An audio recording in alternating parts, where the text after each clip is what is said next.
السلام علیکم ورحمۃ اللہ وبرکاتہ، نحمدہ ونصلی علی رسولہ الکریم، اما بعد فاعوذ باللہ من الشیطان الرجیم، بسم اللہ الرحمن الرحیم، رب اشرح لی صدری ویسر لی امری واحلل عقدۃ من لسانی یفقہوا قولی۔ وَإِذَا سَأَلَكَ عِبَادِي عَنِّي فَإِنِّي قَرِيبٌ أُجِيبُ دَعْوَةَ الدَّاعِ إِذَا دَعَانِ فَلْيَسْتَجِيبُوا لِي وَلْيُؤْمِنُوا بِي لَعَلَّهُمْ يَرْشُدُونَ۔ اور جب میرے بندے آپ سے میرے بارے میں سوال کریں تو کہہ دیجئے، بے شک میں قریب ہوں، میں پکارنے والے کی پکار کا جواب دیتا ہوں جب وہ مجھے پکارے۔ تو ان کو چاہیے کہ وہ میرا حکم مانیں اور مجھ پر ایمان رکھیں تاکہ وہ ہدایت پائیں۔ فَاسْتَغْفِرُوهُ ثُمَّ تُوبُوا إِلَيْهِ إِنَّ رَبِّي قَرِيبٌ مُجِيبٌ۔ سو اس سے بخشش مانگو، پھر اس کی طرف پلٹ آؤ، یقیناً میرا رب قریب ہے، قبول کرنے والا ہے۔ الحمد للہ الکبیر المتعال ذی العزت والجبروت والجلال، یسبح بحمدہ من فی السماوات ومن فی الارض والطیر والشجر والدواب والجبال، الحمد للہ حمدا کثیرا وسبحان اللہ بکرۃ واصیلا۔ سب تعریف اللہ کے لیے ہے، بہت زیادہ تعریف، جو بہت بڑا، نہایت بلند ہے، عزت والا، قہر والا اور جلال والا ہے۔ اسی کی تسبیح و تحمید بیان کر رہے ہیں جو بھی آسمانوں میں ہے اور جو زمین میں ہے، پرندے، درخت، جانور اور پہاڑ، تمام تعریف اللہ ہی کے لیے ہے، بہت زیادہ، اور اللہ ہی کے لیے تسبیح ہے صبح اور شام۔ اللہم صلی علی محمد وعلی آل محمد کما صلیت علی ابراہیم وعلی آل ابراہیم انک حمید مجید، اللہم بارک علی محمد وعلی آل محمد کما بارکت علی ابراہیم وعلی آل ابراہیم انک حمید مجید۔ پروگرام قریب و مجیب کے سلسلے میں آج ہم صبح و شام کی دعاؤں کے بارے میں پڑھیں گے۔ ارشاد باری تعالیٰ ہے، یا ایھا الذین آمنوا اذکروا اللہ ذکرا کثیرا وسبحوہ بکرۃ واصیلا۔ اے ایمان والو، اللہ کو بکثرت یاد کیا کرو اور صبح و شام اس کی تسبیح بیان کیا کرو۔ اللہ سبحانہ وتعالیٰ اس آیت میں اہل ایمان کو حکم دے رہے ہیں کہ وہ اس کی حمد، تسبیح، تکبیر اور لا الہ الا اللہ کے ساتھ کثرت سے اس کا ذکر کیا کریں، یعنی اس کو بہت زیادہ یاد کیا کریں۔ ابن عباس رضی اللہ عنہ کہتے ہیں کہ اللہ نے ہر فرض کی کوئی نہ کوئی حد مقرر فرمائی ہے، یعنی صبح کے 2 فرض ہیں، شام میں 3 فرض ہیں، تو ہر فرض کی ایک حد ہے۔ رمضان کے روزے فرض ہیں تو 1 مہینے کے فرض ہیں۔ پھر عذر کی حالت میں وہ بھی معاف ہے، یعنی اگر انسان کو کوئی حقیقی عذر پیش ہو تو اس سے بھی اللہ تعالیٰ درگزر کرتے ہیں، لیکن نہ اس کے ذکر کی کوئی حد ہے اور نہ وہ کسی عذر سے معاف ہوتا ہے، یعنی اگر غفلت برتو۔ ہاں عقل یا ہوش نہ رہے تو اور بات ہے۔ اللہ تعالیٰ فرماتے ہیں سورۃ النساء میں، فَاذْكُرُوا اللَّهَ قِيَامًا وَقُعُودًا وَعَلَىٰ جُنُوبِكُمْ، اللہ کا ذکر کرو کھڑے، بیٹھے، لیٹے، یعنی ہر حال میں اللہ کو یاد کرتے رہو۔ یعنی ہم نے یہ خود ساختہ پابندیاں لگائی ہوئی ہیں کہ اس کیفیت میں ذکر نہیں کرنا، یا لیٹ کے نہیں کرنا، ضرور بیٹھو، یا قبلے کی طرف رخ کر کے بیٹھو، یا باوضو ہو کے بیٹھو پھر ہی ذکر کر سکتے ہو۔ نہیں، ایسا کچھ نہیں، ہر حال میں اللہ کا ذکر کر سکتے ہو۔ نبی صلی اللہ علیہ وسلم کے بارے میں آتا ہے، کان یذکر اللہ فی کل احیانہ، کہ آپ اپنے ہر طرح کے حالات میں، ہر طرح کے اوقات میں اللہ کا ذکر کیا کرتے تھے۔ اور یہاں پر کیا فرمایا، وسبحوہ بکرۃ واصیلا، صبح اور شام، یعنی دن کے پہلے پہر اور دن کے پچھلے پہر اللہ کی تسبیح کرو، کیونکہ جب انسان ایسا کرتا ہے تو اللہ تعالیٰ کی رحمتیں آتی ہیں۔ فرشتے بھی اہل ایمان کے لیے دعائیں کرتے ہیں۔ هو الذی یصلی علیکم وملائکتہ، وہی ہے جو تم پر صلوات بھیجتا ہے اور اس کے فرشتے بھی۔ تو یہاں اہل ایمان کو خطاب ہے، یا ایھا الذین آمنوا، اے لوگو جو ایمان لائے ہو۔ ابن مسعود کہتے ہیں کہ جب اس آیت کے ساتھ پکارا جائے تو اپنے کانوں کو اس حکم کی طرف لگا دیں، توجہ کریں کہ اللہ تعالیٰ کیا کہنا چاہتے ہیں، اس کو غور سے سنیں۔ یا تو کوئی خیر کا کام ہوگا جس کا اللہ تعالیٰ حکم دے رہا ہوگا، یا کوئی شر ہوگا جس سے اللہ تعالیٰ تمہیں روک رہا ہوگا، اس سے منع کر رہا ہوگا۔ تو یہاں پر یا ایھا الذین آمنوا کہہ کے کیا کہا گیا؟ اذکروا اللہ ذکرا کثیرا، صرف ذکر نہیں بلکہ ذکرا کثیرا، بہت کثرت سے اللہ کو یاد کیا کرو، کثرت سے اللہ کا ذکر کیا کرو، یعنی ہر طرح کے حالات میں اللہ ہی کو یاد کیا کرو، اور خاص طور پر تسبیح، تحلیل، تحمید، تکبیر۔ مجاہد کہتے ہیں یہ وہ کلمات ہیں جنہیں پاک، ناپاک، بے وضو اور جنبی بھی کہہ سکتا ہے، یعنی اگر کوئی حالت جنابت میں ہے تو بھی سبحان اللہ کہنے میں اس کو کوئی حرج نہیں، الحمدللہ وہ بھی کہہ سکتا ہے۔ جیسے اگر کسی کو نہانے کی ضرورت ہے اور اس کو تھوڑا ٹائم ہے نہانے میں کسی بھی وجہ سے، تو اس دوران اگر وہ پانی پینے لگا ہے تو بسم اللہ کہہ سکتا ہے، پانی پی چکا ہے تو الحمدللہ کہہ سکتا ہے، اسی طرح استغفر اللہ کہہ سکتا ہے۔ تو یہ کلمات ہر حال میں کہے جا سکتے ہیں۔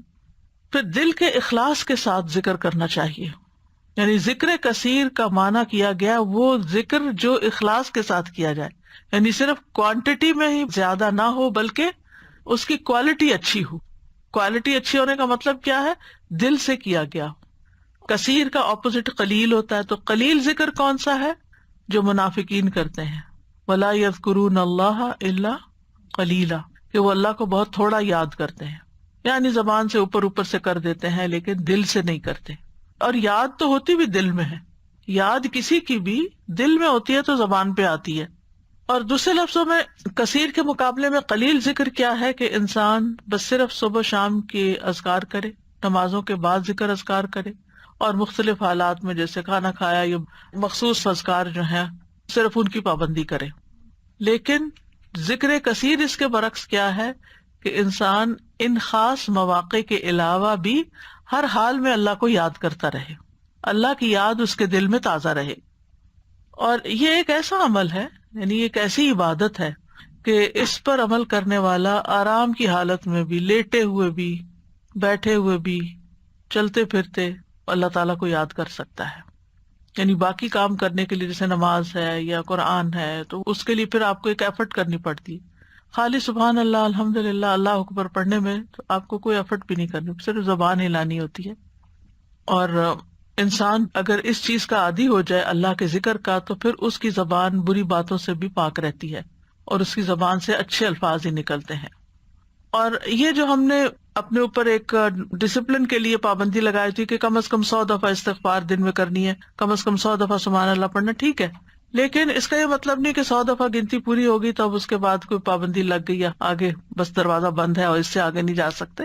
اتنا تو منیمم کریں ہی، یعنی اپنے آپ کو پابند کریں، کیونکہ جب انسان کسی بھی کام کے لیے اپنا ٹارگٹ سیٹ کر لیتا ہے نا کہ آج دن میں یہ کام میں نے اتنی دفعہ کرنا ہے، یا فلاں اور فلاں کام آپ کی ٹو ڈو لسٹ ہوتی ہے، تو آپ پھر اس کو چیک کرتے رہتے ہیں کہ ہاں یہ کام ہو گئے۔ اور اگر آپ نے کوئی ٹارگٹ نہیں سیٹ کیا ہوا، ہاں میں کروں گی، تو پھر وہ کام نہیں ہو پاتا۔ تو اس لیے انسان کو اپنے لیے ٹارگٹ رکھنے چاہیے، جتنے بھی آسانی سے رکھ سکے، 100 دفعہ 200 دفعہ کچھ بھی، لیکن اس کے علاوہ بھی کھلا بھی ضرور پڑھنا چاہیے، اور یہاں اسی کی طرف توجہ دلائی گئی ہے۔ امام ابو عمر ابن الصلاح سے پوچھا گیا کہ ذکر کی وہ کتنی مقدار ہے جس کو کرنے کے بعد انسان ان لوگوں میں شامل ہو جائے جو کثرت سے اللہ کا ذکر کرنے والے ہیں۔ قرآن مجید میں آتا نا، وَالذَّاكِرِينَ اللَّهَ كَثِيرًا وَالذَّاكِرَاتِ أَعَدَّ اللَّهُ لَهُم مَغْفِرَةً وَأَجْرًا عَظِيمًا، کہ جو بہت زیادہ اللہ کا ذکر کثرت سے کرتے ہیں، مرد ہیں عورتیں ہیں، اللہ نے ان کے لیے بہت بڑا اجر تیار کر رکھا ہے اور بخشش عطا کرے گا اس کو۔ یعنی وہ پھر کیا ہے، یعنی کتنا کریں کہ ہم ایسے خوش قسمت لوگوں میں شامل ہو جائیں۔ انہوں نے کہا کہ اگر وہ نبی صلی اللہ علیہ وسلم سے ثابت شدہ اذکار پر ہمیشگی کرتا ہے، ثابت شدہ یعنی جو پروون ہے، سنت میں موجود ہے، تو وہ ان لوگوں میں شمار ہوگا جو مرد اور عورتیں اللہ کا کثرت سے ذکر کرتے ہیں۔ وَسَبِّحُوهُ بُكْرَةً وَأَصِيلًا، اور اس کی تسبیح بیان کرو صبح اور شام۔ تسبیح کا مطلب ہے اللہ تعالیٰ کی ذات کو ان تمام صفات اور افعال سے پاک بیان کرنا جو اس کے لیے جائز نہیں، یعنی اللہ کو ہر عیب سے پاک بیان کرنا۔ اب دیکھیے کہ شیطان جو ہے نا وہ انسان کا دشمن ہے، اور شیطان انسان کے دل میں اللہ تعالیٰ کے بارے میں کوئی نہ کوئی بدگمانی ڈال دیتا ہے، کوئی نہ کوئی ایسے خیالات ڈال دیتا ہے کہ جو انسان کی عقل نہیں بھی مانتی اور اس کو پسند نہیں بھی آتے، لیکن وہ خیال گزر جاتے ہیں، آتے ہیں اور چلے جاتے ہیں، جن کو وسوسے کہا جاتا ہے، اور اس کا شکار ہر انسان ہوتا ہے کسی نہ کسی درجے پر۔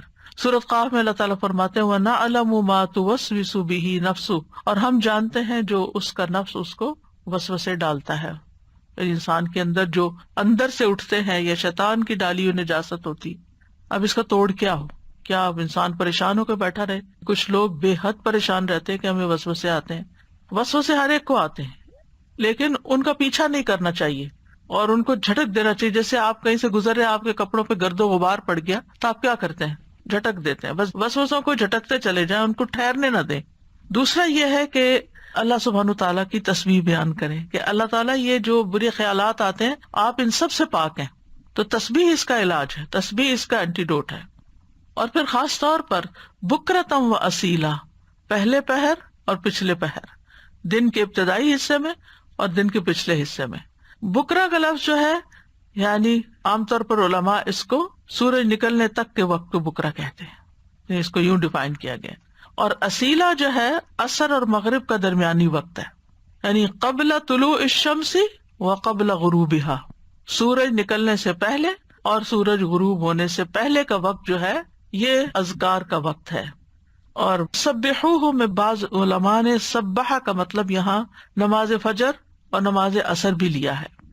تو ذکر کے بعد تسبیح کو خاص طور پر الگ سے بیان کیا گیا۔ دیکھیں آیت کے پہلے حصے میں کیا ہے، اذکروا اللہ ذکرا کثیرا، کثرت سے ذکر کرو، تسبیح اس کے اندر شامل ہے، لیکن پھر اس کو الگ سے بیان کیا گیا وسبحوہ، یعنی تسبیح کرو، اس لیے کہ باقی اذکار پر اس کی فضیلت ہے، یعنی تسبیح کی خاص فضیلت ہے۔ یعنی کچھ ذکر ہوتے ہیں نا کہ جس میں انسان اللہ تعالیٰ کو یاد کرتا ہے، اللہ تعالیٰ کی بڑائی بیان کرتا ہے، اللہ تعالیٰ کی تعریف بیان کرتا ہے، وہ بھی بہت اچھی بات ہے۔ اور کچھ ذکر ایسے ہیں کہ جن میں انسان اللہ تعالیٰ کو ہر عیب سے پاک قرار دیتا ہے، تو تعریف مکمل ہی نہیں ہوتی، ذکر مکمل ہی نہیں ہوتا جب تک آپ تسبیح نہ کریں، تو تسبیح اس کا ایک لازمی حصہ ہے۔ اور پھر خاص طور پر اس لیے بھی کہ جیسے یعنی صبح شام وقت بھی بتا دیا گیا کہ تسبیح کا زیادہ اچھا وقت جو ہے یا مناسب وقت صبح اور شام ہے، کیونکہ یہ اوقات اپنے اندر ایک خاص فضیلت رکھتے ہیں۔ صبح کا وقت یہ برکت کا وقت ہے، اور والعصر، عصر کے وقت یہ اللہ نے قسم کھائی ہے، ادھر فجر کی والفجر ولیال عشر، اور ادھر عصر کی والعصر ان الانسان لفی خسر۔ وہاں پر انسان کو ایک دن مل رہا ہوتا ہے اور عصر کے وقت دن ہاتھ سے جا رہا ہوتا ہے، انسان خسارے میں پڑ رہا ہوتا ہے، لوز کر رہا ہوتا ہے، ایک چیز ہاتھ سے چھٹ رہی ہوتی ہے۔ تو جس وقت کوئی نعمت مل رہی ہے اس وقت بھی اللہ کو یاد کرو، اور جس وقت کوئی نعمت جا رہی ہے اس وقت بھی خاص طور پر اللہ کو یاد کرو۔ ان اوقات میں اگر انسان اللہ تعالیٰ کو یاد کرتا ہے تو پھر ڈپریشن کا شکار نہیں ہوتا۔ یہ ذکر اس کے دل کو اسٹرینتھن کرتا ہے، اس کو قوت عطا کرتا ہے۔ اور یہ دو اوقات جو ہوتے ہیں ان میں ذکر تھوڑا سا مشکل بھی ہوتا ہے، کیونکہ آپ دیکھیں کہ فجر کی نماز پڑھنے کے بعد جو نیند کا آپ کے اوپر، خاص طور پہ راتیں آج کل بہت چھوٹی ہیں، تو اس وقت اپنے آپ کو روک کر رکھنا اور بٹھا کر، خاص طور پر اگر آپ کو اشراق پڑھنے کی عادت ہے تو وہ سارا وقت یعنی آپ اسٹرگل کر رہے ہوتے ہیں کہ سوتے جاگتے گزار رہے ہوتے ہیں کہ آپ سوئے نہیں اس وقت، کیونکہ بہت زیادہ برکت کا وقت ہے۔ یعنی کوئی معمولی اجر ہے کہ پورے حج اور عمرے کا ثواب اگر انسان فجر کی نماز پڑھ کے اپنی جگہ پہ بیٹھا رہے اور ذکر اذکار کرتا رہے اور پھر سورج نکلے اور پھر 2 رکعت پڑھ لے تو اتنا زیادہ اجر و ثواب۔ تو یہ اجر و ثواب ایسے مفت میں نہیں ملتا، اللہ تعالیٰ کو پتا تھا کہ یہ وقت بندوں پہ کتنا بھاری ہوگا۔ اور اسی طرح عصر کا وقت کام کاج کا وقت ہوتا ہے، دن جا رہا ہوتا ہے، انسان اپنے کام سمیٹ رہا ہوتا ہے، جیسے خاص طور پر جو لوگ جابس پر ہوتے ہیں یا بزنس میں ہوتے ہیں تو وہ آفٹرنون میں یعنی پھر تھکان کا شکار ہو جاتے ہیں سارا دن کام کرنے کے بعد، تو کچھ لوگ اس وقت آرام کرنے لگتے ہیں، تو وہ وقت بھی بڑا قیمتی وقت ہے۔ لیکن یاد رکھیے کہ ان افضل اوقات کے علاوہ سارا دن بھی اور کسی بھی وقت ذکر کرنا باعث فضیلت ہے۔ اور اللہ تعالیٰ نے تو ہمیں پیدا ہی اپنی عبادت کے لیے کیا ہے، تو عبادت کی کچھ خاص شکلیں ہیں اور کچھ خاص طریقے ہیں اور کچھ عمومی چیزیں ہیں جو انسان کا ہر وقت عبادت میں شامل کر سکتی ہیں. وما خلقت الجن والانس الا لیعبدون. امام نووی کہتے ہیں کہ اس آیت سے پتہ چلا کہ بندے کی افضل حالت وہ ہے جب وہ اپنے رب کا ذکر کر رہا ہوتا ہے اور وہ ان اذکار میں مصروف ہوتا ہے جو رسول اللہ صلی اللہ علیہ وسلم سے وارد ہوئے، یعنی جو آپ نے بتائے ہیں یا آپ نے کیے ہیں، اور اس طرح انسان اپنی زندگی کا مقصد پورا کر رہا ہوتا ہے.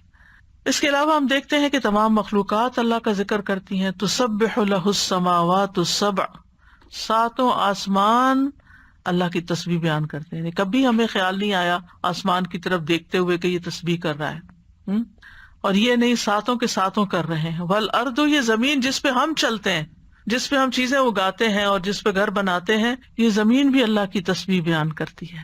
ومن فیہن، اور جو مخلوق ان کے اندر ہے، آسمان و زمین کے بیچ میں یا زمین کے اندر، چھوٹے چھوٹے کیڑے مکوڑے، ہر چیز، بڑے بڑے آبجیکٹس، سبھی تسبیح کرتے، چرند پرند، حیوان، انسان.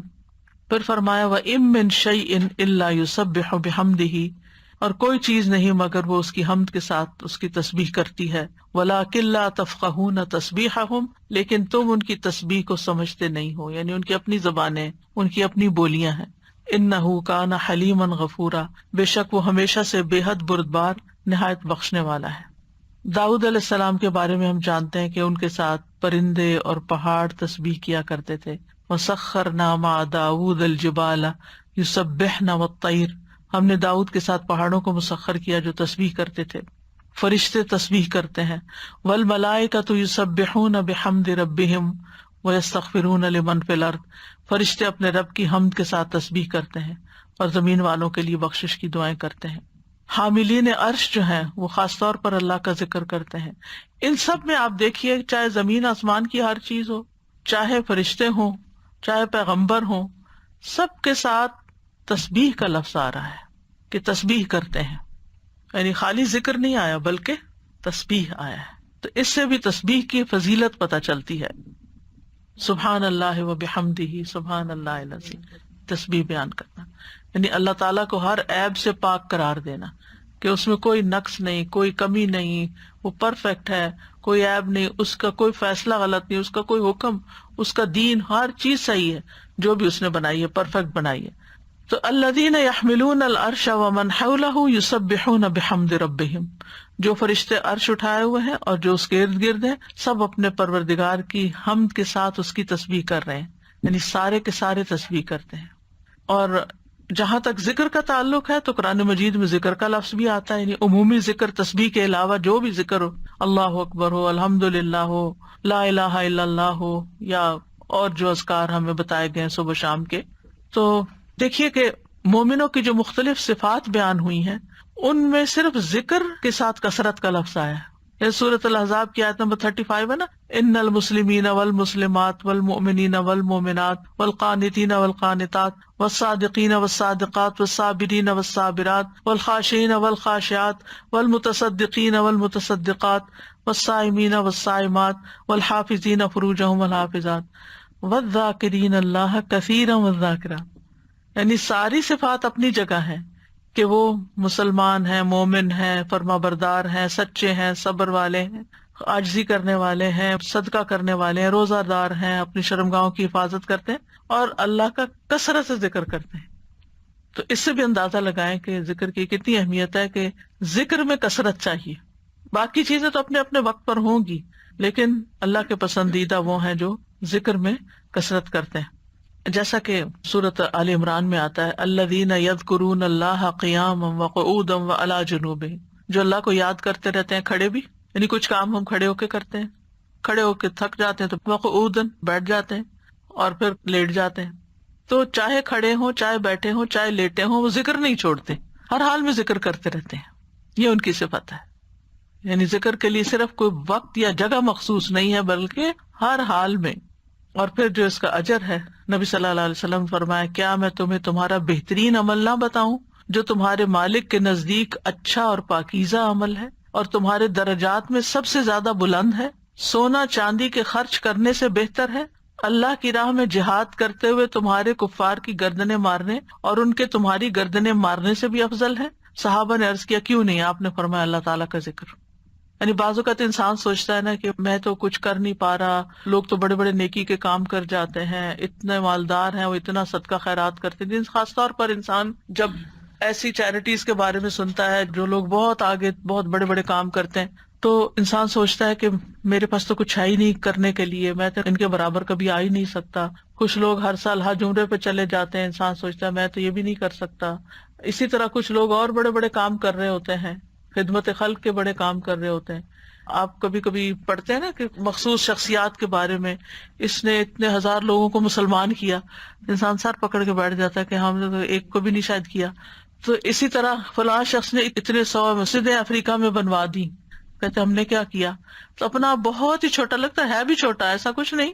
لیکن اس وقت کیا چیز انسان کو حوصلہ دلاتی ہے کہ پھر اگر ہمارے یہ وسائل نہیں ہیں یا ہم یہ نہیں کر سکے، خواہ ہماری طلب تھی کہ ہم یہ کر سکیں. کچھ کام ہوتے ہیں جو انسان کے ڈریمز ہوتے ہیں، کاش میں زندگی میں یہ کر لوں، لیکن پھر بھی نہیں، حالات اجازت دیتے، وسائل نہیں ہوتے. لیکن ذکر کر کے آپ ان ساری چیزوں سے آگے نکل سکتے ہیں، کیونکہ جو لوگ بڑے بڑے کام کرتے ہیں ان کے ساتھ بڑے خطرات بھی ہوتے ہیں کہ کبھی کسی وقت دل میں ریاکاری آ جائے، کسی وقت دل میں تکبر آ جائے، لوگ تعریف کر کر کے دماغ خراب کر دیں. تو جو چپکے سے بیٹھ کے کہیں نہ کہیں اپنے کام کاج میں لگا ہوا ذکر کر رہا ہے، اس کا تو کسی کو پتہ ہی نہیں کہ وہ کیا کر رہا ہے، وہ کتنے خزانے جمع کر رہا ہے. تو اس لیے جو چیز ہمارے ہاتھ میں ہے ہم اس کو تو گریب کریں، اس اپرچونٹی کو تو نہ جانے دیں، اس وقت کو تو نہ ضائع کریں. اس میں تو ہمارا کچھ بھی خرچ نہیں ہوتا. اور نبی صلی اللہ علیہ وسلم نے یہ بھی فرمایا، صحیح مسلم میں ہے، سبق المفردون قالوا وما المفردون یا رسول اللہ قال الذاکرون اللہ کثیرا والذاکرات. اچھا یہاں نوٹ کریں کہ ذکر کرنے والوں میں عورتوں کے نام بھی ساتھ ساتھ ہیں، کہ یہ صرف مردوں کے لیے نہیں ہے، عورتیں بھی اس میں شامل ہیں. نبی صلی اللہ علیہ وسلم نے فرمایا مفردون سبقت لے گئے، آگے چلے گئے، سابقون بن گئے. صحابہ نے پوچھا اللہ کے رسول مفردون کون ہے؟ آپ نے فرمایا اللہ کا بہت زیادہ ذکر کرنے والے مرد اور عورتیں، یہ مفردون ہیں جو اللہ کے قریب ہو گئے. تو ذکر ایک ایسی چیز ہے کہ جو انسان کو اللہ کا قرب عطا کرتا ہے، اور بھی بے شمار فائدے ہیں. جہاں تک صبح شام کے اذکار کا تعلق ہے تو سورۃ غافر میں آتا ہے، نبی صلی اللہ علیہ وسلم کو ارشاد ہے وَسَبِّحْ بِحَمْدِ رَبِّكَ بِالْعَشِيِّ وَالْإِبْكَارِ، اور صبح اور شام اپنے رب کی حمد کے ساتھ اس کی تسبیح کیجیے. یہ ڈائریکٹ حکم ہے. جو پہلے آیت میں نے آپ کو سنوائی تھی اس میں بھی حکم ہے صبح شام کا، اور یہاں بھی ابکار کا لفظ ہے، وہاں بکرا کا ہے، یہاں ابکار کا لفظ ہے، عشی والابکار، یعنی روٹ ایک ہی ہے لیکن تھوڑا سا تبدیل ہو گیا ہے. سورۃ طٰہٰ میں بھی آتا ہے فاصبر علی ما یقولون وسبح بحمد ربک قبل طلوع الشمس وقبل غروبها ومن آناء اللیل فسبح واطراف النہار لعلک ترضی. سو ان باتوں پہ صبر کیجیے جو وہ کہہ رہے ہیں، اور سورج طلوع ہونے سے پہلے اور اس کے غروب ہونے سے پہلے اپنے رب کی حمد کے ساتھ تسبیح کیجیے. تو تسبیح کا خاص وقت جو ہے، ویسے تو سارا دن کر سکتے ہیں، خاص اوقات یہ بتائے جا رہے ہیں جو قرآن میں خود بتا دیے گئے. اور رات کے کچھ اوقات میں بھی بس اس کی تسبیح کیجیے. رات کے کچھ اوقات میں، جیسے حضرت فاطمہ رضی اللہ تعالیٰ عنہا کو نبی صلی اللہ علیہ وسلم نے تھکاوٹ کا علاج کیا بتایا تھا؟ تسبیحات. تو اپنا آخری کام تسبیح کیا کیجیے. نبی صلی اللہ علیہ وسلم خود بھی یعنی جب تک نیند نہیں آتی تھی تسبیح ہی کیا کرتے تھے. اور رات کے کچھ اوقات میں بھی بس تسبیح کیجیے، اور دن کے کناروں میں، تاکہ آپ خوش ہو جائیں. تو اس سے کیا پتہ چلتا ہے؟ یہ خوش ہونے کا نسخہ ہے، خوش ہونے کا راز ہے، اس میں خوشی حاصل کرنے کا ذریعہ ہے. یعنی اگر آپ چاہتے ہیں کہ آپ کا دل مطمئن ہو، خوش ہو، تو آپ کو ان اوقات میں لازماً تسبیح کرنی چاہیے. اور جو ان اوقات میں تسبیح نہیں کرتے وہ غافلین میں شمار ہوتے ہیں، کیونکہ اللہ تعالیٰ فرماتے ہیں وَاذْكُر رَبَّكَ فِي نَفْسِكَ تَضَرُّعًا وَخِيفَةً وَدُونَ الْجَهْرِ مِنَ الْقَوْلِ بِالْغُدُوِّ وَالْآصَالِ وَلَا تَكُن مِنَ الْغَافِلِينَ. اور اپنے رب کا ذکر کیجیے اپنے دل میں عاجزی اور خوف سے، بغیر بلند آواز کیے، چپکے چپکے، دل ہی دل میں، صبح اور شام کے وقت، اور آپ غافلوں میں سے نہ ہونا. یعنی جو ان اوقات میں تسبیح نہیں کرتے، ذکر نہیں کرتے، پھر وہ غافل شمار ہوتے ہیں. اور خاص طور پر اس وقت میں جو تھوڑا سا بھی ذکر کیا جاتا ہے اس کا اجر بہت زیادہ ہے. رسول اللہ صلی اللہ علیہ وسلم نے فرمایا جو لوگ نماز فجر سے سورج نکلنے تک اللہ کا ذکر کریں، مجھے ان کے ساتھ بیٹھے رہنا زیادہ پسند ہے. کیونکہ نبی صلی اللہ علیہ وسلم کو حکم دیا گیا تھا نا، وَاصْبِرْ نَفْسَكَ مَعَ الَّذِينَ يَدْعُونَ رَبَّهُمْ بالغداۃ والعشی یریدون وجہہ، آپ ان لوگوں کے ساتھ رہیے، ان کے ساتھ بیٹھیے جو اپنے رب کو صبح شام پکارتے ہیں، اور ان سے اپنی نگاہیں نہ پھیریے۔ تو آپ نے فرمایا مجھے ان کے ساتھ بیٹھے رہنا زیادہ پسند ہے بنسبت اس کے کہ میں اولاد اسماعیل سے 4 غلام آزاد کروں۔ ایک وہ نیکی ہے اور ایک ایسے لوگوں کی کمپنی میں بیٹھنا جو اس وقت اللہ کا ذکر کرتے ہیں، اور میں ایسے لوگوں کے ساتھ بیٹھا رہوں جو نماز عصر سے سورج غروب ہونے تک اللہ کا ذکر کرے، یہ زیادہ پسندیدہ ہے اس سے کہ 4 غلام آزاد کروں۔ تو نماز عصر کے بعد کا وقت بھی صرف جمعے کا دن نہیں، کیونکہ ہم عام طور پر جمعے کے دن پھر بھی تھوڑا سا بہتر کر لیتے ہیں، لیکن عام دنوں میں ہم اس وقت کو دھیان نہیں کرتے۔ ٹھیک ہے، اگر اس وقت میں آپ کے کچھ مخصوص کام ہے گھر کے، یا واک کا وقت ہے، یا کوئی بھی، تو اس وقت کی برکت کی وجہ سے کہ یہ ذکر کا خاص وقت ہے۔ اور آپ نے یہ بھی دیکھا ہوگا کہ پرندے بھی صبح کے وقت سورج نکلنے تک چہچہا رہے ہوتے ہیں، اور پھر اس کے بعد جب چڑیا اپنے گھونسلوں کو جاتی ہیں اور جو ہی سورج غروب ہو جاتا ہے تو خاموشی سے سونے لگتی ہیں۔ تو یہ اوقات بھی یعنی ایک نیچرل تسبیح کے اوقات ہیں۔ اور ابھی آگے بھی وہ ذکر آئے گا، تسبیح آئے گی جو آپ نے حضرت جویریہ رضی اللہ تعالیٰ عنہا کو سکھائی تھی، وہ بھی انہی اوقات میں پڑھنے کی تسبیح ہے۔ اور صبح کے وقت ذکر کرنے سے شیطان کی گرہیں کھل جاتی ہیں انسان سے۔ جب انسان صبح کے وقت اٹھتا ہے اور پھر وضو کرتا ہے، نماز پڑھ لیتا ہے، ذکر کر لیتا ہے، تو حشاش بشاش خوش مزاج ہوتا ہے، ورنہ سستی ہوتی ہے اس کو۔ پھر اسی طرح یہ ہے، رسول اللہ صلی اللہ علیہ وسلم نے فرمایا بنی آدم کے ہر انسان کو 360 جوڑوں پر پیدا کیا گیا ہے، اس کے جسم میں 360 جوڑ لگے ہوئے ہیں۔ پس جو شخص اللہ اکبر، الحمدللہ، لا الہ الا اللہ، سبحان اللہ، استغفر اللہ کہے، لوگوں کے راستے سے پتھر یا کانٹا یا ہڈی ہٹا دے، یا نیکی کا حکم دے یا برائی سے روکے، تو یہ اس کے 360 جوڑوں کے شمار کے برابر ہے۔ اور وہ اس دن جب شام کرے گا تو اپنے نفس کو جہنم کی آگ سے دور کر لے گا۔ یعنی جو اپنے جوڑوں کا صدقہ روزانہ نکال لیتا ہے، اور یہاں مالی صدقے کے بارے میں بات نہیں ہو رہی، یہاں اذکار کی بات ہو رہی ہے خاص طور پر، یا کچھ کام ہے جس سے دوسروں کی تکلیف ہٹانا مقصود ہے، تو انسان اپنے آپ کو جہنم کی آگ سے آزاد کر لیتا ہے۔ ابن عثیمین کہتے ہیں کہ صبح و شام کی اذکار اپنے پڑھنے والوں کے لیے اس قدر وسیع عظیم فوائد اور برکات پر مشتمل ہے کہ ان کا احاطہ نہیں کیا جا سکتا، ان کو بیان نہیں کیا جا سکتا۔ ان میں سے کچھ فائدے جیسے دل اور روح کی غذا ہیں ان اوقات کے اذکار، انسان کے دل کو سکینت ایک نصیب ہوتی ہے، ٹھہر جاتا ہے دل، ایک راحت محسوس ہوتی ہے، ایک مسرت محسوس ہوتی ہے۔ پھر اسی طرح دنیا اور آخرت میں امن اور سلامتی کا ذریعہ ہے، دنیا اور آخرت میں سلامتی کا ذریعہ ہے، کیونکہ پروٹیکشن کی دعائیں ہیں، اس میں حفاظت کی دعائیں ہیں۔ پھر خیر و برکات کے دروازے کھولنے کا سبب ہے۔ پھر چوتھی چیز ہے اجر و ثواب کے حصول کا ذریعہ ہے، یعنی بہت زیادہ اجر و ثواب ہے ان اوقات میں اذکار کا۔ پھر پانچویں چیز ہے شر کے واقع ہونے سے پہلے، یعنی کسی تکلیف کے آنے سے پہلے اور واقع ہونے کے بعد اسے ہٹانے کا ذریعہ ہے۔ ویسے بھی نبی صلی اللہ علیہ وسلم نے فرمایا نا، دعا اس مصیبت میں بھی فائدہ دیتی ہے جو واقع ہو چکی ہے، اور اس میں بھی فائدہ دیتی ہے جو ابھی واقع نہیں ہوئی، جو ابھی مصیبت نہیں آئی۔ اے اللہ کے بندو دعا کو لازم کر لو۔ تو یہ صبح شام کی دعائیں ہی ہیں ایک طرح سے ان میں زیادہ تر۔ پھر ان اذکار میں انسان اللہ کی نعمتوں اور مہربانیوں کا اعتراف کرتا ہے، یعنی صبح شام کے اذکار جو ہے یہ اللہ کی پے در پے نعمتوں کا اعتراف ہے۔ جیسے سید الاستغفار میں کہتا ہے نا، ابو لک بنعمتک علیہ، کہ اللہ جو تیری نعمتیں مجھ پر ہیں میں ان کا اقرار کرتا ہوں، اکنالج کرتا ہوں۔ اللہ تعالیٰ کی مہربانیوں اور اس کے احسان پر اس کا شکر ادا کرنا ہے۔ پھر ساتویں چیز یہ ہے کہ رب کے سامنے فقر اور عاجزی کا اظہار ہے کہ میں تو اس سے بے نیاز نہیں ہوں، تیری ہی پروٹیکشن چاہتا ہوں، تیری طرف رجوع کرتا ہوں۔ پھر آٹھویں چیز یہ ہے کہ یہ بندے کی اصلاح کے اسباب میں سے ہے، اور خاص طور پر دل کی اصلاح۔ اور دل کی اصلاح ہو نہیں سکتی جب تک دل میں اللہ کی محبت یا اللہ کے لیے محبت اور اللہ کی تعظیم اور اللہ کی بڑائی اور اللہ تعالیٰ کے پاورفل ہونے اور اس کے سارے جو اسماء و صفات ہیں ان پر یقین نہ ہو، اس وقت تک اللہ کی بڑائی دل میں نہیں آتی۔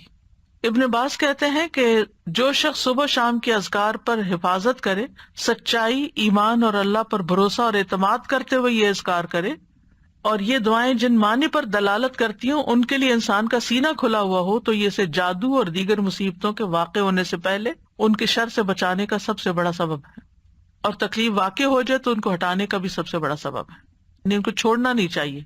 لیکن بعض اوقات کوئی تقدیر نافذ ہونی ہوتی ہے تو انسان بھول ہی جاتا ہے، یا سویا ہی رہ جاتا ہے، یا کوئی بھی وجہ بن جاتی ہے اور انسان غافل ہو جاتا ہے، اور اتنے میں وہ واقع ہو جاتی ہے۔ ابن قیم کہتے ہیں کہ دعائیں اور تعوذات ہتھیار کی طرح ہیں، ہتھیار ہیں۔ ہتھیار مارنے والے کی قابلیت اور صلاحیت کے مطابق اثر کرتا ہے، صرف تیز دھار کے ساتھ نہیں۔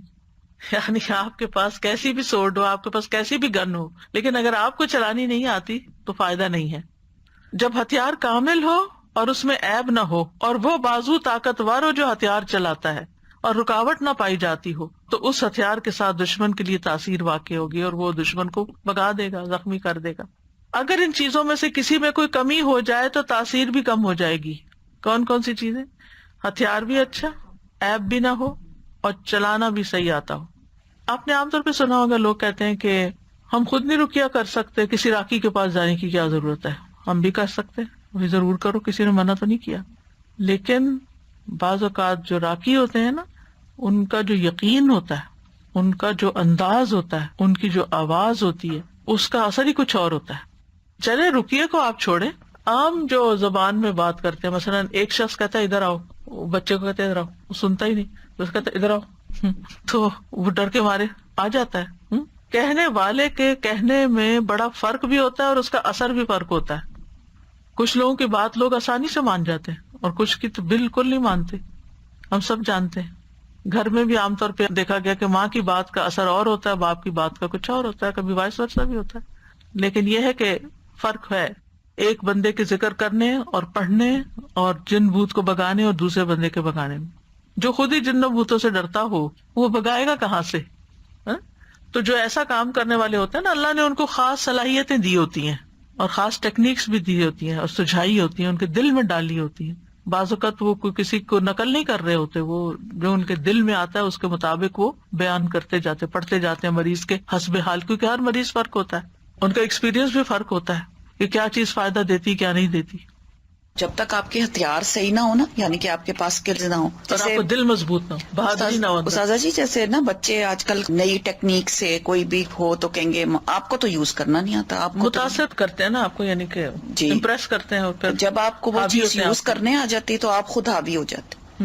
اور اسی طرح ہی جب آپ کو پتا ہوتا ہے کہ آپ نے ہتھیار کیسے یوز کرنا ہے تو پھر آپ کی پاورز اور قسم کی ہوتی ہیں، بالکل۔ اور یہی وہ طاقت اور وہ پاور ہے جس سے آپ نا شیطان کو بھگا سکتے ہیں۔ اور میں کہتی ہوں نا حضرت عمر رضی اللہ عنہ سے کیوں شیطان ڈرتا تھا، تو ان کے اندر وہ پاورز تھیں۔ بالکل۔ سبحان اللہ۔ کبھی کبھی ایسا ہوتا ہے نا کہ آپ بالکل گھر میں اکیلے ہوتے ہیں، اندھیرا یا کوئی ایسی چیز ہوتی ہے، تو انسان کے دل میں ایک دم خیال آتا ہے کہ یہاں کوئی ایسی چیز نہ ہو، تو آپ یوں کہہ کر اور آنکھیں کھول لیا کریں، اچھا کیا ہے، اگر کوئی ہوگی تو کیا ہوگا۔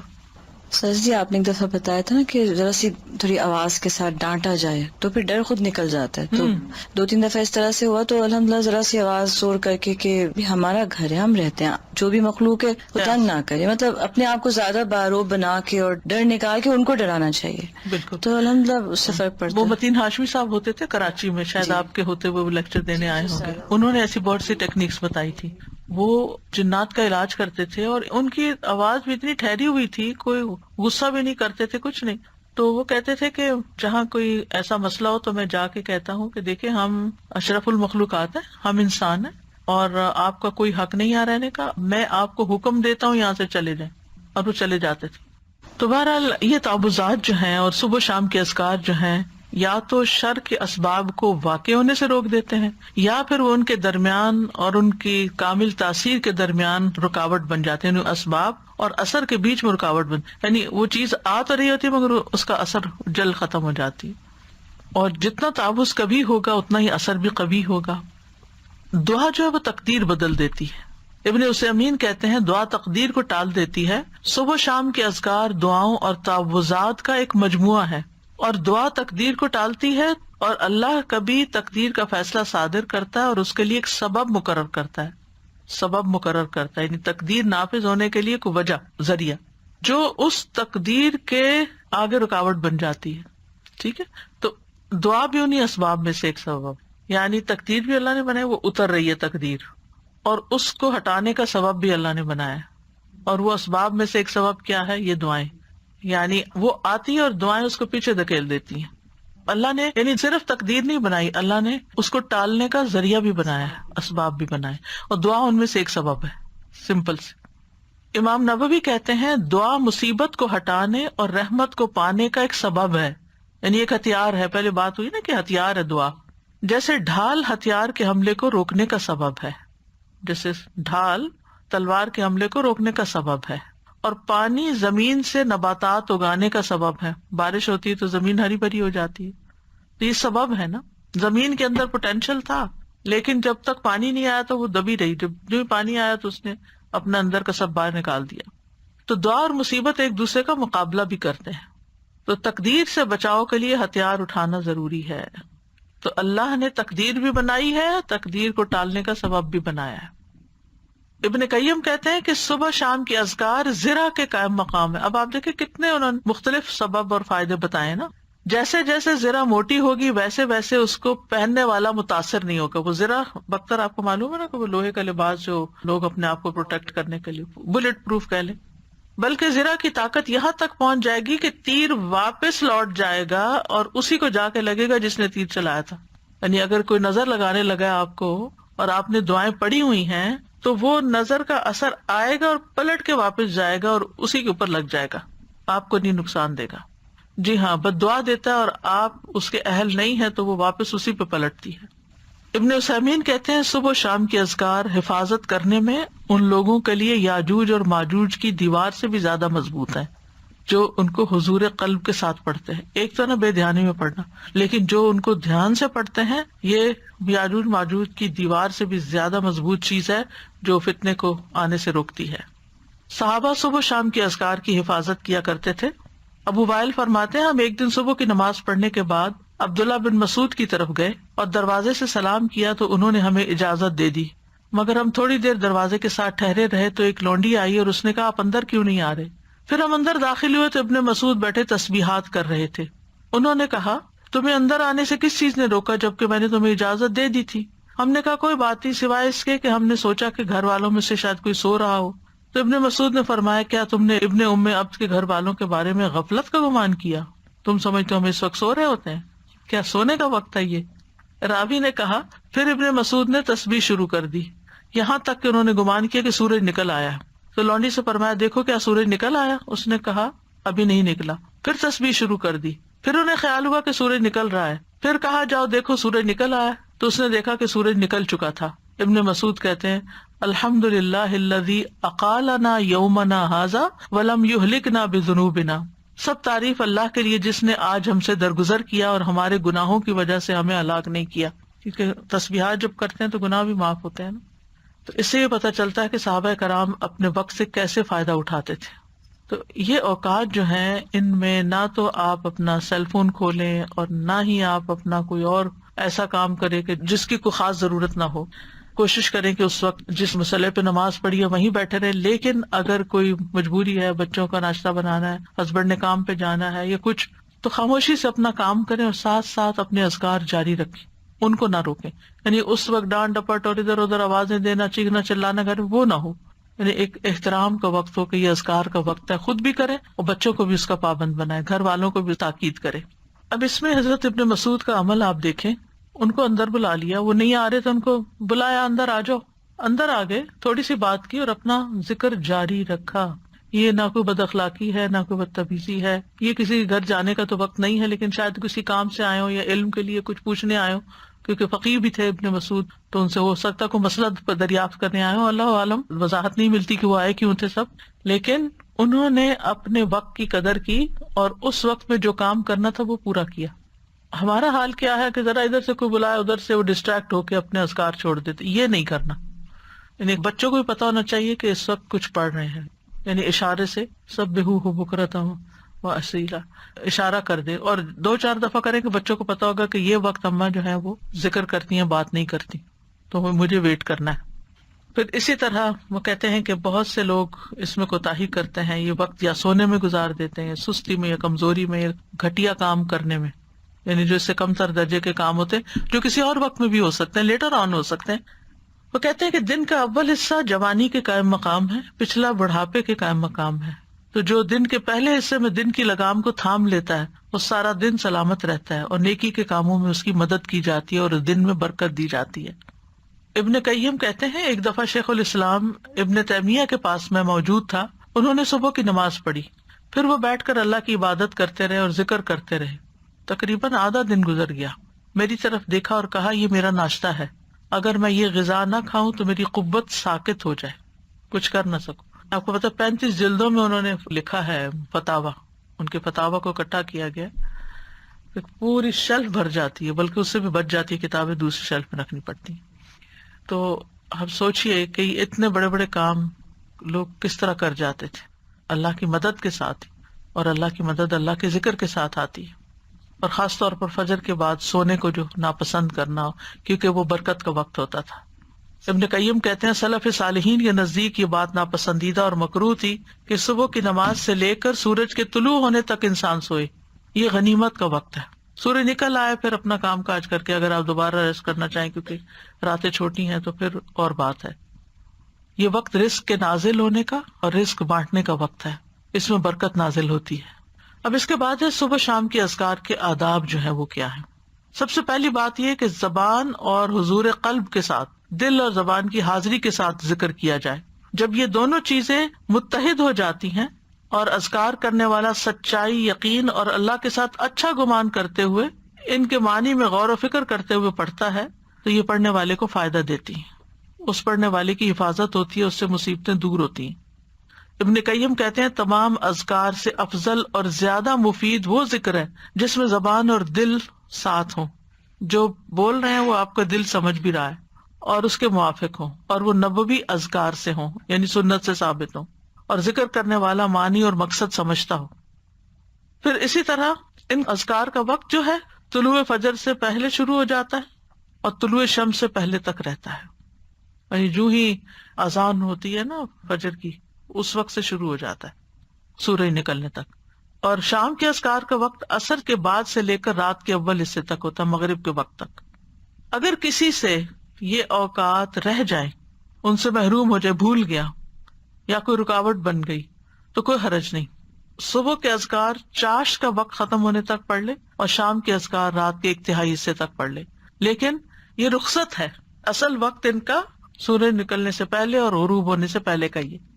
ابن باز کہتے ہیں سنت یہ ہے کہ صبح اور شام کے اذکار اور دعاؤں کو ان کے وقت میں ادا کرنے کی حفاظت کی جائے، جب ان کا وقت ختم ہو جاتا ہے تو وہ ثواب بھی ان کے وقت کے ساتھ ختم ہو جاتا ہے جو اس وقت سے متعلق تھا۔ اب صبح شام کے اذکار میں سب سے پہلا ذکر آیت الکرسی کا ہے۔ آیت الکرسی کیا ہے؟ اللہ لا الہ الا هو الحی القیوم، آخر تک۔ صبح شام آیت الکرسی پڑھنے سے حفاظت ملتی ہے، یعنی حدیث سے بھی ثابت ہے، خاص طور پر جنات کے اثر سے بچاؤ ہوتا ہے۔ آیت الکرسی میں آپ دیکھیں اللہ سبحانہ تعالیٰ کا تعارف ہے، اس کے اسماء و صفات ہیں۔ قرآن کریم کی کوئی اور آیت ایسی نہیں جس میں اللہ تعالیٰ کے اتنے نام اور صفات بیان ہوئی ہوں۔ اس میں اللہ کا ذاتی نام اللہ بھی آیا اور تقریباً 27 صفات اور افعال وغیرہ آئے ہیں۔ سب سے پہلے اللہ تعالیٰ کی الوہیت کا ذکر ہے، اللہ لا الہ الا ہو، کہ وہ الوہیت میں اکیلا ہے۔ پھر الحی القیوم، اور یہ دونوں نام ان کو اسماء اعظم بھی کہا گیا ہے۔ حی زندہ ہے، نہیں اس کو کبھی موت نہیں آئی، کمال صفات میں سے، اور قیوم قائم رکھنے والا کمال افعال میں سے۔ بعض لوگ یہ سوال کرتے ہیں نا کہ اللہ تعالیٰ کو کس نے پیدا کیا ہے؟ تو اللہ سبحانہ تعالیٰ کی کوئی بگننگ نہیں ہے، جیسے ہماری بگننگ ہے اور ہمارا ایک اینڈ ہے، نہیں، اللہ کی ایسے نہیں۔ اس میں آپ دیکھیے کہ ٹائم کا کریٹر اللہ ہے، تو جب ٹائم ہی نہیں تھا تب بھی اللہ ہے۔ یہ مہینے اور سال کس نے بنائے، اور ان کی نشاندہی کس سے ہوتی؟ سورج سے۔ تو ایک وقت تھا کہ سورج نہیں تھا، دن اور رات نہیں تھے، مہینے اور سال نہیں تھے، اللہ تعالیٰ اس وقت بھی موجود تھا۔ هو الاول، وہی اول ہے، والآخر والظاہر والباطن۔ تو اس لیے اللہ سبحانہ تعالیٰ کو پہچاننا ضروری ہے، اس کو جاننا ضروری ہے، اور اس پہچان اور جان کے ساتھ اگر آپ پھر ذکر کرتے ہیں تو اس کا اثر ہی کچھ اور ہوتا ہے۔ آیت الکرسی بہت پاورفل آیت ہے، اس کے پاور کی وجہ کیا ہے؟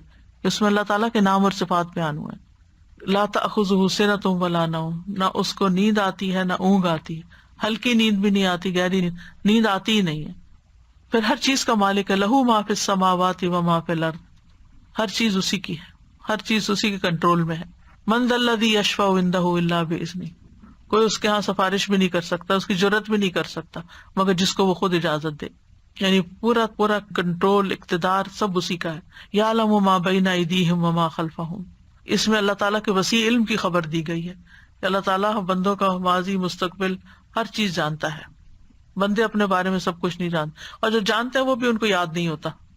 پچھلے دنوں کسی نے ایک نوٹ بھیجا، اس میں لکھا کہ جب آپ یونیورسٹی میں پڑھاتی تھی تو اس وقت الہدیٰ نہیں بنا تھا، تو میں ایک دن آپ کی کلاس اٹینڈ کرنے کے لیے گئی، تو آپ نے سنن نبی داؤد میں سے فلاں چیپٹر پڑھایا اور آپ سے اسٹوڈنٹ نے یہ سوال کیا اور آپ پیپر دے کے ان کے اوپر ڈسکس کریں.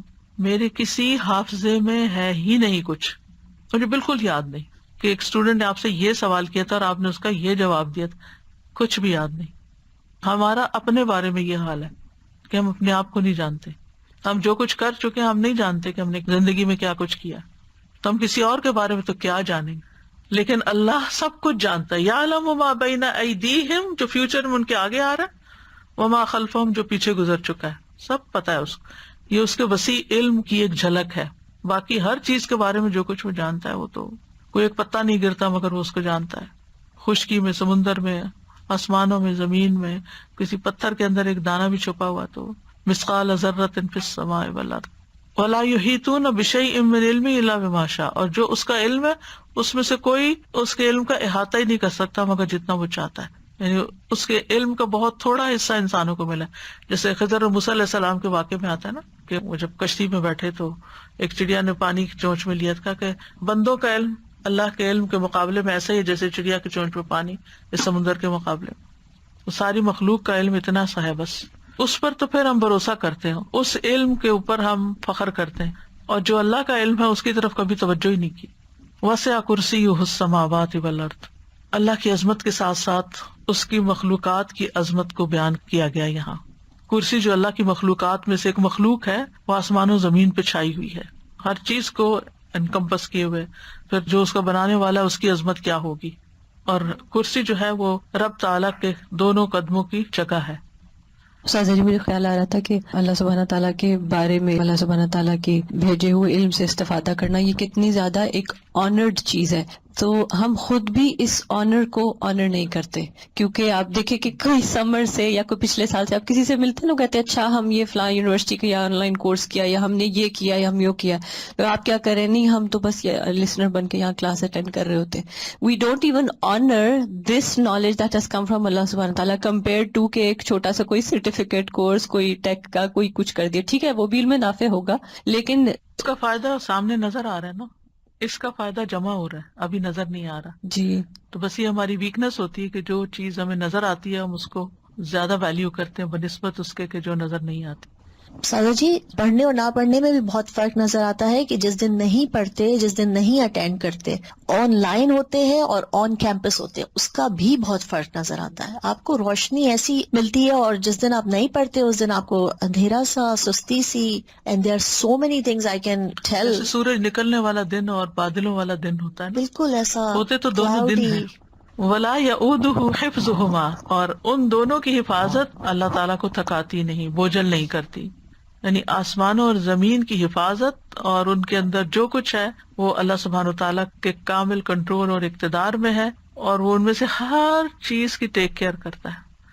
دیکھیں ہم اپنی کیپیسٹی میں سب بات سمجھنے کے لیے ایک چھوٹا سا بھی کام ہمارے ذمہ ہوتا ہے نا، گھر کا ایک چھوٹا سا کام، تو وہ بھی کر کے تھک جاتے ہیں. کون سا کام ایسا ہے جسے آپ کر کے تھکے نہ ہو نا؟ کلیننگ ہے یا کوکنگ ہے، کچھ بھی ہے، کوئی بھی زندگی میں کام ہوتے ہیں. بچوں کی ٹیک کیئر کرنا ہے، پڑھنا ہے، ہر کام کر کے ہمیں ریسٹ چاہیے ہوتا ہے، ہمیں تھکاوٹ ہو جاتی. یہاں اللہ تعالیٰ فرماتا ہے ولا یعودہ حفظہما، آسمان ہو، زمینیں ہو، جو بھی ہو، ان کی حفاظت، ان کے اندر کیا سسٹم چل رہے ہیں، کیا کرنا ہے، کیسے کرنا ہے، یہ چیزیں اس کو تھکاتی نہیں، بوجھل بھی نہیں کرتی. چلے بعض اوقات ہمیں فزیکل تھکاوٹ نہیں ہوتی، یعنی جسمانی تھکاوٹ نہیں ہوتی، لیکن ہم مینٹلی تھک جاتے ہیں، یعنی اکتاہٹ شروع ہو جاتی ہے ہمیں. ایک کام اگر روز کرنا شروع کر دیں تو ہم بور ہو جاتے ہیں. چند سال کوئی کام کر لیں تو اس سے بھی ہم تھک جاتے ہیں، چاہے کتنا ہی اچھا کام ہو. اللہ سبحانہ و تعالیٰ کو یعنی یعودو کا لفظ صرف تھکاوٹ کے لیے نہیں آتا، بوجھل پن کے لیے بھی آتا ہے. یکسانگی یا اکتاہٹ یا کچھ وہ بھی لاحق نہیں ہوتی. یہ معمولی بات نہیں ہے، بہت بڑی بات، بہت بڑی بات. قرآن مجید میں آتا ہے کہ اللہ تعالیٰ ہی آسمان اور زمین کو تھامے ہوئے ہے کہ اپنی جگہ سے ٹل نہ جائیں. اگر وہ دونوں ٹل جائیں تو ان کے بعد کوئی بھی ان کو تھام نہ سکے گا. یعنی صرف اس نے بنا کے چھوڑ نہیں دیا. اب یہ آسمان جو بغیر ستونوں کے ہے، کسی نے تھاما ہوا تو ہمارے اوپر ہے نا، ورنہ تو نیچے آ پڑے. وَهُوَ الْعَلِيُّ الْعَظِيمُ، اور وہ بہت بلند، یعنی مطلق بلندی ہے اس کی، اور عظیم بہت عظمت والا ہے، کوئی مخلوق میں اس کے مشابہ نہیں، کسی کی وہ بڑائی نہیں. لیکن افسوس یہ کہ ہم مخلوق کو پھر بڑا سمجھتے ہیں اور اس کی بڑائی محسوس نہیں کرتے کہ وہ بڑا ہے. جس دن یہ یقین آ گیا نا کہ وہ بڑا ہے، تو پھر لوگوں کی ناراضگی، لوگوں کی پسند ناپسند کا خوف، یہ ساری چیزیں نکل جائیں گی. پھر اللہ کے حکم پر عمل کرنا بھی آسان ہوگا کہ اللہ بڑا ہے نا، اللہ میرے شوہر سے بھی بڑا ہے، اللہ میرے بہن بھائیوں سے بھی بڑا ہے، اللہ اس سوسائٹی سے بھی بڑا ہے، اللہ سارے فلاسفر سے اور سارے قانون دانوں سے اور سارے سائنٹسٹ سب سے بڑا ہے، تو اس کا حکم بھی سب سے بڑا ہے میرے لیے. پھر آپ کو کوئی بھی اس کا حکم ماننے میں مشکل لگے گی نہیں. تو بہرحال آج اتنا ہی کرتے ہیں انشاءاللہ تعالی. ابھی بہت سی دعائیں اور بھی ہیں صبح شام کے اذکار میں سے، پھر کل انشاءاللہ اس کے اوپر بات کریں گے. وآخر دعوانا ان الحمدللہ رب العالمین. سبحانک اللہم وبحمدک، اشہد ان لا الہ الا انت، استغفرک واتوب الیک. السلام علیکم ورحمۃ اللہ وبرکاتہ.